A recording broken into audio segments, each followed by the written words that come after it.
Welcome to Building the Future, hosted by Kevin Horick. With millions of listeners a month, Building the Future has quickly become one of the fastest rising programs, with a focus on interviewing startups, entrepreneurs, investors, CEOs, and more. The radio and TV show airs in 15 markets across the globe, including Silicon Valley. For full showtimes, past episodes, or to sponsor the show, please visit buildingthefutureshow.com.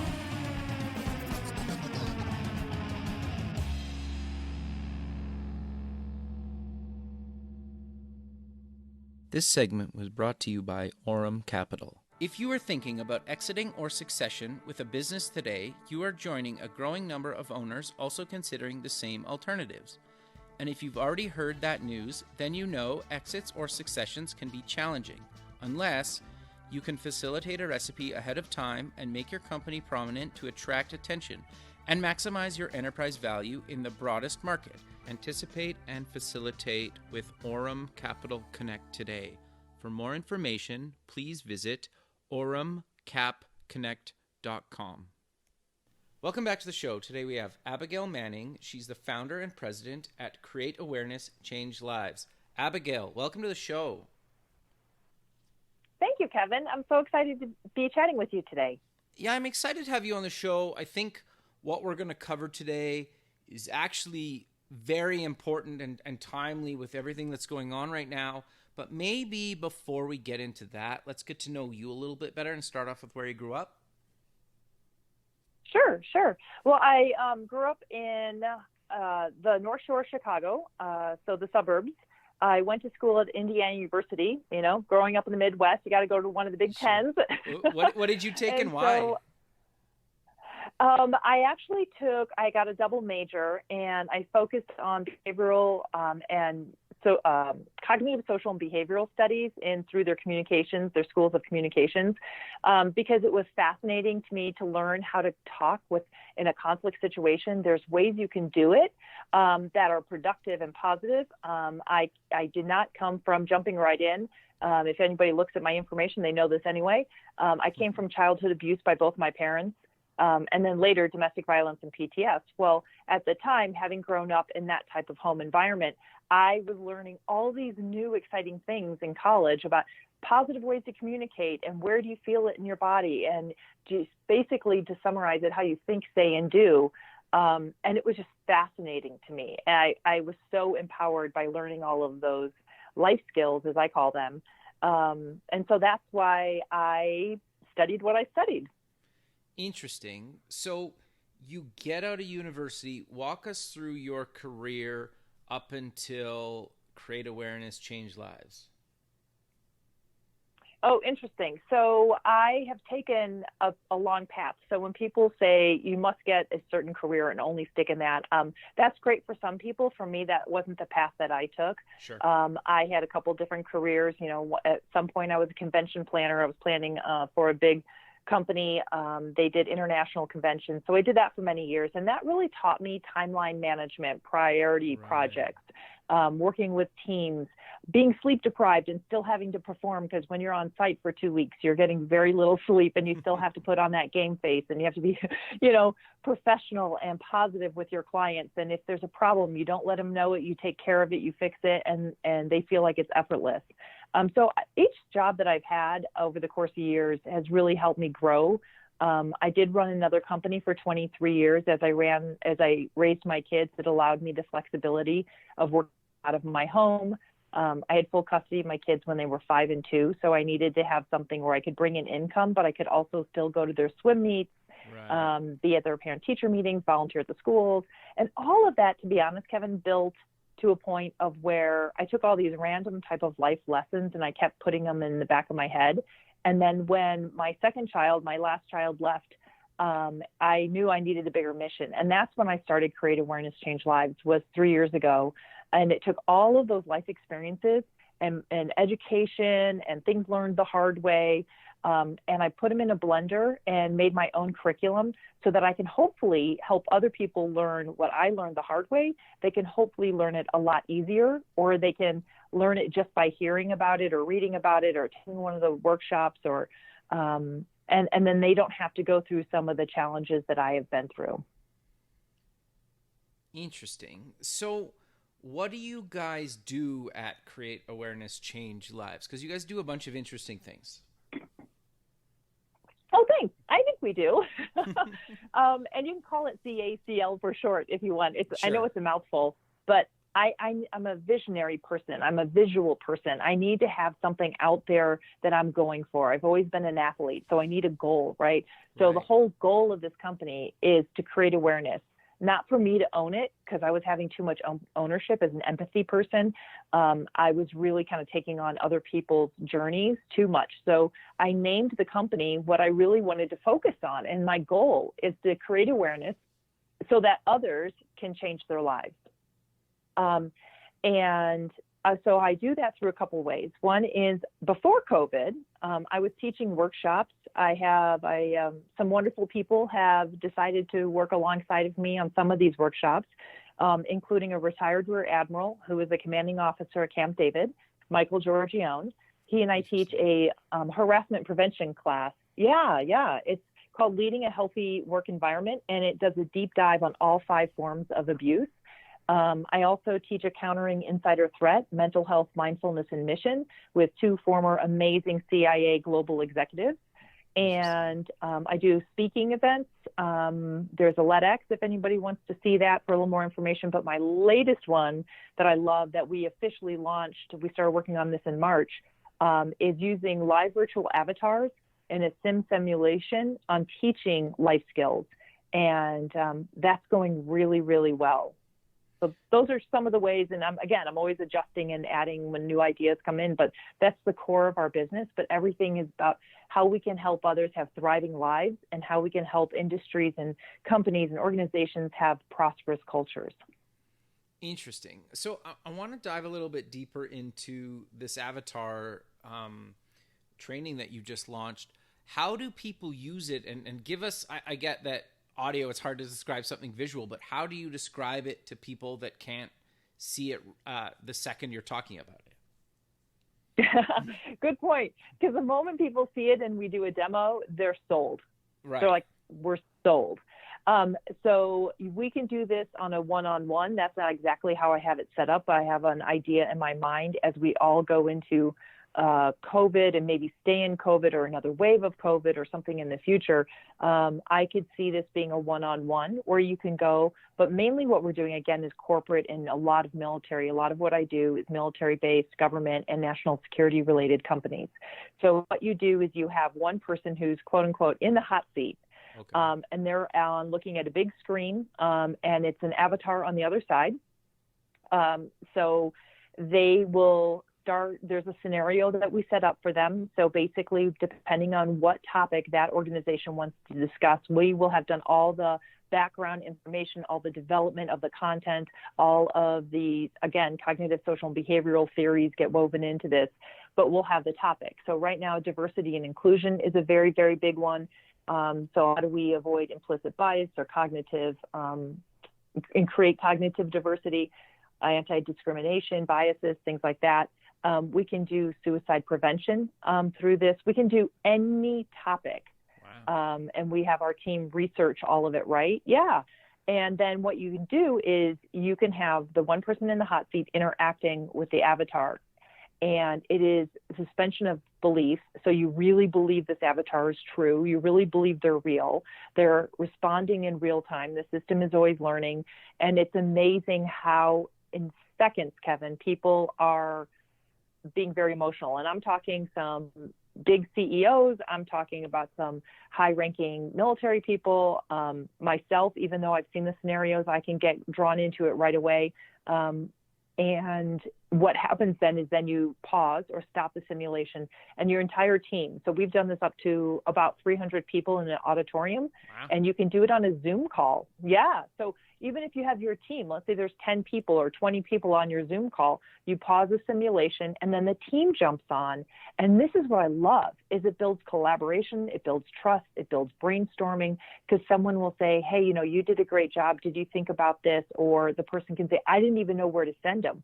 What policy do we have? How do we help this person? Or how would I answer that? The avatar kept getting more and more agitated or angry and mad, or kept getting more sad and withdrawn and separating versus coming towards the team. And then the team collaborates. And then we have a facilitator who has all the academic background to be able to explain what's happening and then also help them change the behavior, create awareness about it, change the behavior. And then what I love about simulation, it's like the flight simulation. You crash and burn, no one gets hurt. Right? Yeah, interesting. So if you have a topic, like you have a new person who's a manager and they have to fire someone for the first time, how do you do that with empathy? How do you do that with kindness? How do you do that so the person walks away not being completely defeated, but saying, I understand, and I'm going to go and be even a better person now? Well, you can practice that in a simulation setting. And then you keep practicing it so that your brain gets muscle memory on how to do it successfully, well, with kindness, with respect, and also with healthy boundary lines. No, I 100% agree. I think it's actually really fascinating that you guys are doing this. But I'm curious, how did you guys come up with the idea for this? Well, I'm not that smart. So I feel very blessed in the path that I'm on. The people who have come forward and said, I see what you're doing. I know that you truly care and your content is really good. I want to introduce you to somebody. And that's how I met Michael Giorgione. That's how I met the CIA guys. That's how I met the Avatar team. I was actually at the Air Force, the Air University. They have a national event, a 2-day event, where they bring in speakers from across the country, and then they do workshops. So I was recommended by someone named Jim Vasilopoulos, who I love and adore, who has been a champion. He and his colleague, Jan Rutherford, had said, I think you really guys should be talking to Abigail. And so we chatted and they asked me to be one of the speakers at that event. If everybody wants to hear about my purple threads, they can Google it on YouTube. But I was there talking and workshop, and someone said, hey, have you heard of this person? And it was just through networking that I met the team that has been doing this for the last 3 years, and instantly could see how this is groundbreaking, it's innovative, it's impactful, it's going to be something, honestly, I believe, Kevin, that we'll say in the future, why didn't we do this sooner? And we've always been doing this, right? I mean, It's such a wonderful way with using innovation and technology and using skill sets to be able to pull people together in real life, that as soon as I saw it, I'm like, okay, this is it. And so we made an alliance, and it's through my company, and I have a great team that's around me. That's why I say I'm not that smart. I don't have the background that the people on my team have. I mean, they're fantastic. Really, really blessed to have met the people on my path that I have that are really wholeheartedly making a difference in this world. No, that's really great. And I also think too, just with everything that's going on, like dealing with people's kind of mental health around just personally and professionally right now, right? Absolutely. So everything I do is about well-being. And I always feel like the way to have well-being is, as each individual, if we can each as individuals have self-awareness, self-ownership, and self-commitment, which is also called, self-care, but that sounds a little flowery sometimes. Right, yeah. But like a commitment to integrity, a commitment to get up and make myself do that run this morning, even though I knew I was a little crunched for time. But I'm like, that's my commitment to me, because I'm a much better person when I give myself that time. And then when each person can do that, then it tells the person next to them, I give you permission to do that. And I expect you to do that for yourself. And this is where your accountability is. This is where your ownership is. And then when we all have that, it's amazing how wonderful we can all work together. So if, say, I have an off day, Kevin, you can say, hey, Abigail, did you go for your run this morning? Or why don't you take some time off and go for your run? And I can know, like, oh, I guess I'm not handling this really well. We can talk with one another and understand one another and know that at any given time, we're all really trying to do our best. And sometimes that's not really good. When we're tired, when we're stressed, when we're not taking care of our mental health and mental well-being, as well as our physical well-being, and now with COVID too, our financial well-being. When we have a lot of stresses and triggers, it pulls on underlining traumas, like I mentioned, my childhood and some of the things I've been through. Those can be pulled on very fast. And when we all go to that state of fight, flight, and freeze because we're being triggered because of past unresolved things that we haven't worked our way through, we haven't been aware of them and owned them, then that's kind of that whole slippery slope where we start falling apart and we start seeing unhealthy behaviors. I call it the adverse spiral. And we start seeing unhealthy behaviors that spiral down. And that's what I'm trying to prevent. I'm trying to prevent it because the bottom of the adverse spiral is thoughts of suicide. And there's a lot of adverse behavior in between there, between risky behavior and addictions and things like that. So yeah, mental well-being during this time especially is, if I could say one thing, is slow down. Everybody give yourself a little bit more grace and space, and then turn around and give the person next to you a little more grace and space. And that's my biggest well-being tip. I feel like I can use for myself as well as share with other people.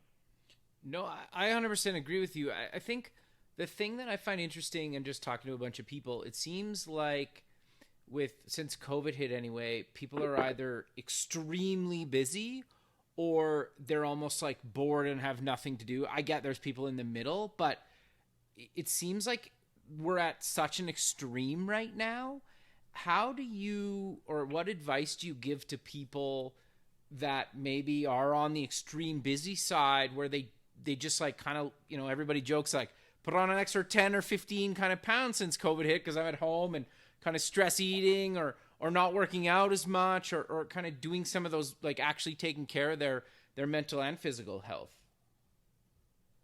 I love it. I love it. So a lot of things that we do when we see unhealthy behavior or toxic cultures, it's because it's mutually exclusive thinking, right? It's all or nothing.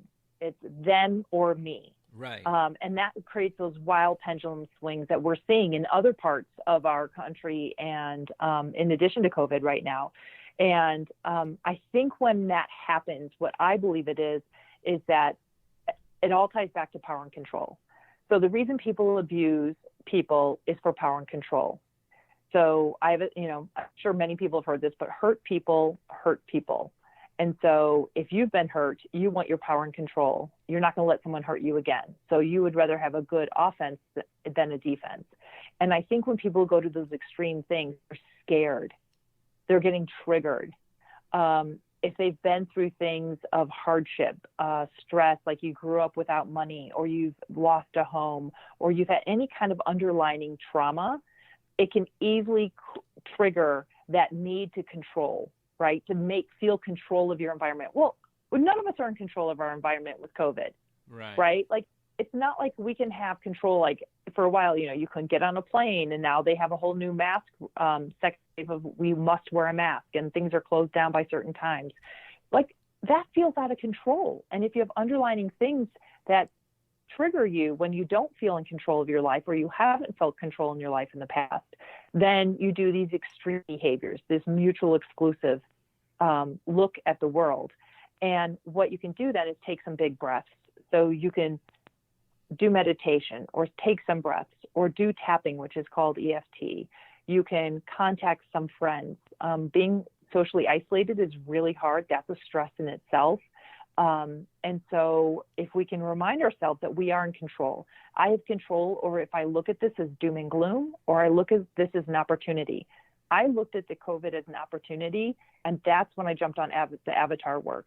I might have been too chicken to do it otherwise, but my workshops, my speaking shut down overnight. I had it booked. Sure. I had it lined up, gone, right? So I could sit in the corner and I could be, oh my gosh, my life is over. But I chose, and it's not easy, but I choose to be optimistic. I choose to be positive. I choose to say, okay, what are 3 solutions that I could think of? What are 3 solutions I could be open to? Who can I call that might have other ideas? Who's smarter than me that might be a couple steps ahead of me?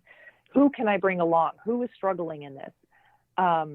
Because otherwise you mentioned the stress eating. Well, stress eating is an addiction. I mean, that's because you don't feel confident and safe, right?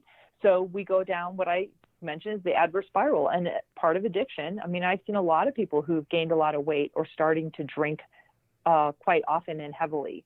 And that's all a natural outcome if you're not taking care of the early steps of stress, fear, doubt. And then just look at yourself and say, that's okay. It's okay that I'm here. It's to be expected. And I want to do better. And I'm going to turn around and I'm going to start walking back up that staircase, back up that spiral, back to the healthy side of it.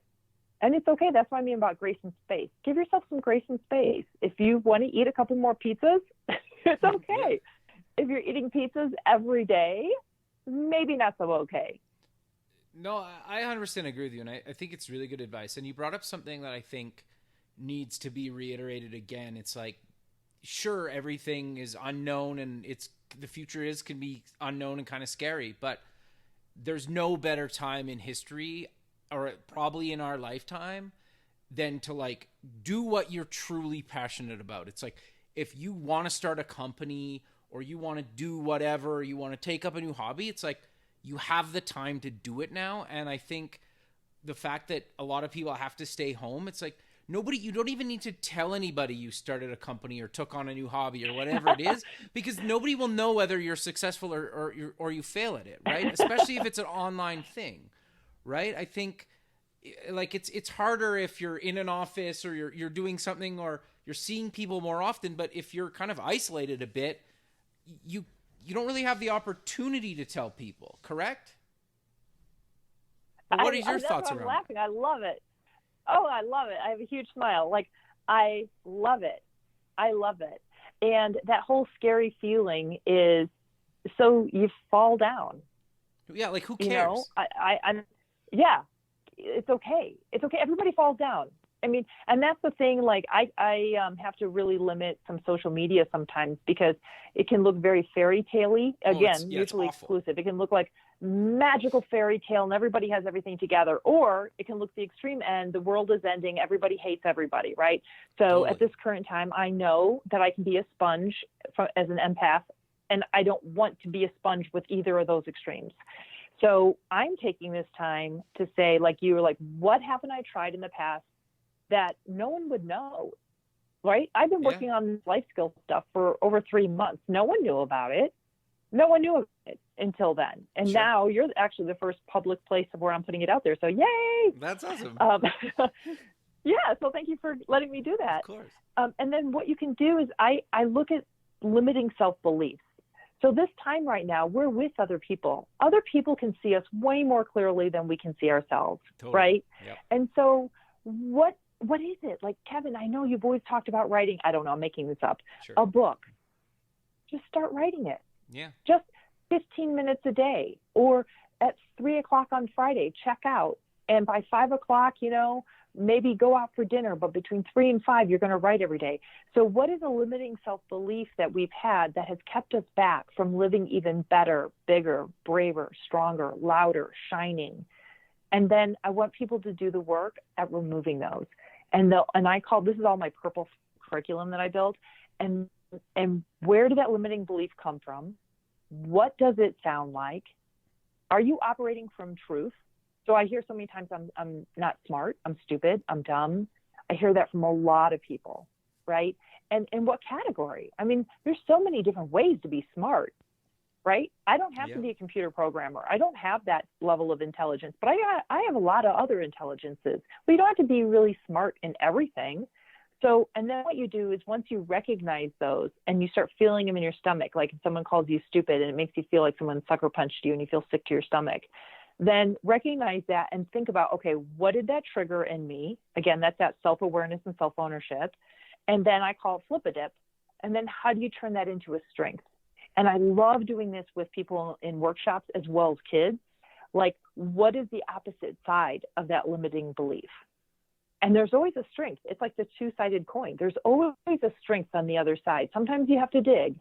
You really have to dig to figure it out. And you might need that other person, that person that cares about you or a friend or a colleague to be able to help point it out. But it's really kind of fun during this time when we're scared to say, okay, what am I scared of? And start digging a little bit. And a lot of people are scared to dig in their own life. And man, when you do, and you can pull those purple threads out, Kevin, you're unstoppable. Well, totally. And I also think too is, like, to your point, you don't need to say, I need to take 2 weeks off and write a book. It's like, try it for 15 minutes today. Try it for 15 minutes once a week for a month, and then try going for 30 minutes a month. Like, it doesn't have to be quit everything and dive right in. It's like, start at it small. You'll be surprised by even work up to like an hour a week. Like, you do the math. It's not there's a lot of hours in a year if you're just doing 1 hour a week, right? Like, you can try to pick it up, like after maybe a quarter, try doing an hour and a half or something, right? Like, I feel like some people, and I feel like you watch Shark Tank or any of these big shows, it's like, if you're not all in, you're failing. It's like most people, including the people saying a lot of that stuff, worked part-time. Some of the most successful companies ever, including like Apple and Google, all started part-time. Like, but nobody hears about this stuff, right? It's always like this like sink or swim, no plan B kind of attitude. And it's like, that's not the reality. Like, the people even telling about that stuff is not even the reality that they did growing up or how they became successful. And it's always kind of like blown me away a little bit. It's like, well, that's not how you started. So like, how can you be giving that advice to people? Or it's like, I've even had to like investors. It's kind of like, they're like, you need to be all in. It's like, well, you're not giving me all your money. So like, why do I have to give you all my time? Like, right? It's like this whole kind of thing that I think people don't think about that stuff. It's like, you tell somebody something and they just like believe it and they don't think about it for them. And you need to figure out what works for you. Like, don't get me wrong. If you can go all in and quit your job and work on something for a year or 6 months and you have that ability, great, go ahead and do that. Like, I'm not saying don't do that, but I think people are so scared if they're like, they need to work full time because they need to pay their bills and they have a family or whatever their situation is. It's like, carve out 15 minutes a week and start working on whatever it is, a hobby, a business, doesn't matter. Like, you don't need 100 hours to start. I completely agree. And again, I think that ties back to that mutually exclusive thinking, all in Totally. or nothing. And that's not a lot of kindness for ourselves, right? So if It's we're unrealistic. like, I got to be 100 and it is unrealistic, and that's intimidating. And then we say, well, I don't have that kind of energy, or I can't. You start listening to those limiting self-beliefs. So that all in philosophy. So both of my companies, I bootstrapped. I did it. I've never taken a loan. Nice. I built both of them. So the second one, I knew it was coming. So I stockpiled and squirreled away money, right? Sure. Yeah. So I gave up a lot of things because I knew what I wanted. I knew that I wanted to have that more than I wanted to have a new car, although that bit me because my car died. Fair enough, yeah. But, and then you adjust, right? And you have a plan, and maybe that is all in. But it's not like I drop everything and I sacrifice the well-being of my children because I was going to go after this company. Totally. So for me, I'm all in every moment. Like right now, I'm all in this conversation. I'm not on my computer. I am not thinking, how much longer is this going to take? I'm not like, I'm all into listening to you and going, oh, that's interesting. I want to write that down. That's a great point. I want to think about that later. And I think if you do that in each moment, you can chunk it down. So like for the example of the book, I know some people who they write one chapter a month. Right? One chapter a month. Yeah. Like you have 4 weeks to write one chapter. Well, at the end of the year, they write a book. Totally. Every year, this person writes a book. Yeah. And they have a full-time job. Totally. It's because they chunk it into bites. Like you don't go out and run a marathon and say, I want to do a marathon this year, and then go out and start running 26 plus miles.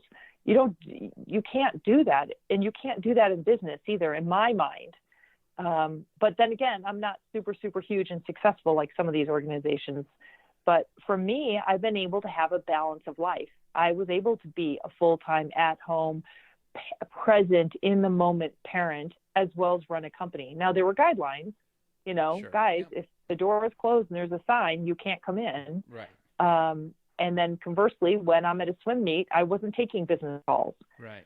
But that's what it's like, being all in the moment, and then having your stop times. Because I honestly, Kevin, I don't know about you, but I can become a workaholic. Oh, totally. Yeah. So that's right. So I have to have a stop time. So I specifically will make a schedule with someone to meet them to go work out. right? Yeah, So I interesting. know that I stopped, that it's not 8 or 9 o'clock at night and I'm still working, going, why am I so hungry? And that to me is how you live in each moment, and you give yourself that balance so that, we can have the well-being, we can have the mental health, the physical health, the spiritual, the financial health that we all want and that we need in order to have a balanced life versus a mutually exclusive life. Like if I worked all the time and I made a ton of money, right? Mutually exclusive thinking, but I never worked out and I didn't care about what I ate and my body gave out on me. That's not the life I want. Yeah, I fair. want the whole thing. I want the whole package to be healthy. No, I 100% agree. And the other thing I think that's interesting too is like, you don't need to build like $100 million company. There's a lot of really successful, happy people that make 50, 100, 150, whatever your number is. It doesn't really matter. It's like, you don't need to, like, sure, if you want to shoot to be the next $1 billion company, have at her, go for it, right? No, but like, if you're comfortable just making 150 grand a year, 50 grand a year, whatever your number is, like, that's fine too. And build a business that allows you to do that and have the lifestyle that you want. Like, if you don't want to work 100-hour weeks and do all this crazy stuff to get to $100 million, that's totally fine too. Like, I think in the startup world, at least, it's either this like go big or go home kind of attitude. And that always kind of like, well, but what if that's not for me or whoever, right? Right. And I think, to me, again, vision. What's your vision? Where do I want to be? What do I want to do? I want to do good where I can, when I can, as deep as I can. Sure. I want to be a force for positivity. I want to be the good in the world that I didn't see growing up. I want my vision of the world to be the normal. So people can say, oh, because I didn't know mine wasn't normal. It's what I grew up with. That was my normal, right? Yeah. And it consequently impacted what I did, where I went, who I married, all that kind of stuff. And in not a healthy way. And I had to learn it the hard way. So what is the purpose of your company? What is the mission behind what you do? Keep it super simple. Keep that vision very up in front and center. And you can ask yourself, am I doing that? So for me, I worked really, really hard. And like I said, I was able to squirrel some money away for the second phase, the second company that I wanted to have when my kids left the nest. Right. And I told myself, I'm going to give myself the luxury of giving it at least 2 years of just letting it roll. Sure. See where it goes. Doesn't matter. If I meet the person, I meet them. If I don't, I don't. Just throw it out to the universe. And it took such an unexpected and much more amazing, incredible ride, and a lot less stressful than my first company, because I allowed myself the opportunity to be open-minded, to see what other people were doing, what other people were saying, to see where in my body I was so excited that I could be talking about this topic, right? So a lot of people in the beginning thought I was going to work just with women on domestic violence. I'm like, that's not the vision I have for me. I want to go to corporate America because I want to help parents so that they can have stronger relationships inside their organization, but also they go home and they're more loving, kind parents, and they're teaching this to their children. And then those children are growing up and marrying other people because they know what love, respect, and kindness looks like, feels like. So, and I'm like, how are you going to do it? And I started going down this limiting self-belief path. How are you going to do it? And how is there going to be any money in it? And how are you going to prevent suicide? There's no money in preventing suicide. And I'm like, be quiet. It's okay. And that's the kind of that space that I needed to give myself, was just for 2 years. And it's been a fun, interesting adventure. And I'm really excited with where it's going. That's awesome. And it's way more successful than my first company was after 23, almost 24 years. Wow. Interesting. So it's a different approach. Totally. Yeah.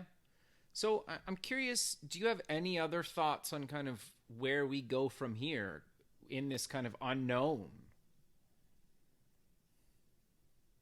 Hopefully up. Hopefully back to some very simple fundamentals. Okay. And those for me would be love, respect, kindness, patience for ourselves and others, walking in other people's shoes, keeping your mind mental, flexible, like, I wonder how that feels for that person. I wonder how, and then having those brave conversations. So working with diversity and inclusion, I've been having some really great in-depth conversations that I didn't think I would have, that I was a little scared to have, because I never want to come across or ever be biased or discriminate, you know. And so when people said, you know, we had this committee, we had a big discussion about white privilege, and I want to come up with a different name, a name that's better. And everybody at the end of the conversation said there's a better word. So I try to take the emotion out of language, and that's why I use words like purple threads, because there's no emotion in it. It's not like it's like, you know, anger, hostility, and you know, it's just, we can have conversations. And that's what I wish and hope that we can do going forward. It's having conversations. I talk a lot about think, say, do. So what we think is our emotional intelligence, it's our cognitive. And then what we say is our communication skills, it's our language. And then what we do is our behavioral skills. So if we can take this time to ask ourselves, am I thinking this because I really believe it? Or is this just the way I was raised? Or is this just the culture I've been in? Or is this just because what has been done in the past? And I thought I always had to stay in computer programming or whatever it is. And then what you say is also what you say to yourself. So hopefully people are saying kinder things, nicer things, empowering things. I can do this.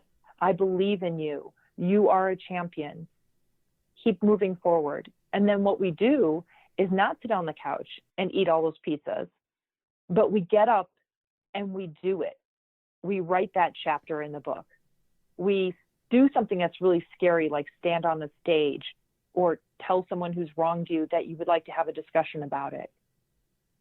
And so if we can do that moving forward, if we can change how we think, what we say, and what we do to be with love and kindness and diversity of thought and accepting of diversity in thought and more grace and space and bandwidth for one another, that, my friend, is where I hope we go. Perfect. Well, I really appreciate you taking the time out of your day to be on the show, and I look forward to keeping in touch with you, and have a good rest of your day. Sounds great. Thank you so much, Kevin. Thank you. Okay, bye. Thanks for listening. Please visit our website at buildingthefutureshow.com to join the free community, sign up for our newsletter, or to sponsor the show. The music is done by Electric Mantra. You can check him out at electricmantra.com and keep building the future.